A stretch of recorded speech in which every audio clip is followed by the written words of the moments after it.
റഹ്മത്തുല്ലിൽ ആലമീൻ നബി ജന്മദിനത്തിന് സ്വാഗതം, നബി ജന്മദിനത്തിന് സ്വാഗതം. ലോകത്തിനാകെ റഹ്മത്താകും പുണ്യപ്പുമാന് സ്വാഗതം, നബി പുണ്യപ്പുമാന് സ്വാഗതം.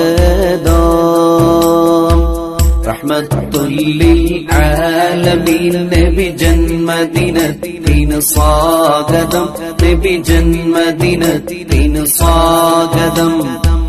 ലോകത്തിനാകെ റഹ്മത്താകും പുണ്യപ്പുമാന് സ്വാഗതം, നബി പുണ്യപ്പുമാന് സ്വാഗതം. തൗഹീദാകും പൂവ് വിരിഞ്ഞു ലോകമതാകെ മണത്തല്ലോ, ലോകമതാകെ മണത്തല്ലോ. പേർഷ്യക്കാരുടെ അഗ്നിക്കുണ്ടുകൾ അന്ന് പൊലിഞ്ഞു തകർന്നല്ലോ, അന്ന് പൊലിഞ്ഞു തകർന്നല്ലോ. അമിനബിയുടെ പൂമകൻ തന്നുടെ ജന്മദിനത്തിന് സ്വാഗതം.